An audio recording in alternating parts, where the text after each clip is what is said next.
Hi చెల్లెళ్ళు, అందరూ ఎలా ఉన్నారు? బాగున్నారా? నేనైతే చాలా బాగున్నానండి. ఈ పిలిచి చాలా రోజులైతే అయిపోయింది కదండి. చాలా గ్యాప్ కూడా వచ్చింది. సో అందుకనే డైరెక్ట్గా లాంగ్ వీడియో చేద్దామని అయితే ఈరోజు డిసైడ్ చేసుకున్నానండి. వీడియోస్ చేయకపోవడానికి కారణం కూడా ఒకటి ఉందండి. మీరు వీడియో స్కిప్ చేయకుండా లాస్ట్ వరకు చూస్తే లాస్ట్లో చెప్తానండి నేను. అదేవిధంగా చాలామంది మా రిలేటివ్స్ నా వీడియోస్ చూసి కిచెన్ అనేది కొంచెం డర్టీగా ఉంది, మార్చొచ్చు కదా అనేసి సజెస్ట్ చేశారండి. అది నాకు గుడ్ న్యూస్ అనే చెప్పుకోవాలి. ఎందుకంటే నేను చాలా రోజుల నుంచి కిచెన్ అనేది రీమోడల్ చేద్దామని అయితే అనుకుంటున్నాను. సో ఈ విధంగా చూసారు కదా, కిచెన్ అనేది కొంచెం బ్లాక్ స్పాట్స్ అనేది ఆయిల్ మరకలు పడిపోవడం వల్ల ఈ విధంగా ఉంటుందండి.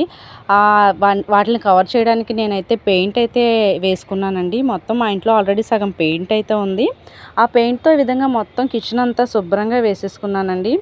ఫైనల్గా అవుట్పుట్ అనేది చాలా అంటే చాలా బాగా వచ్చిందండి. నాకు ఈ కలర్ అంటే చాలా ఇష్టం. కలర్ కాంబినేషన్ కూడా చాలా ఇష్టం అండి. చూసారు కదా అవుట్పుట్ ఎంత బాగా వచ్చిందో, చాలా బాగుంది కూడా.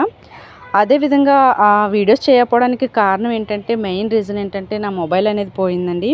నా మొబైల్ పోయిన తర్వాత నేనైతే చాలా డిస్కరేజ్ అయితే అయిపోయాను, డిసప్పాయింట్ కూడా అయిపోయానండి. సో దట్టు మొబైల్ లేక ఎలా చేయాలి ఏంటని ఇన్ని రోజులు చాలా ఇబ్బంది అయితే పడ్డాను.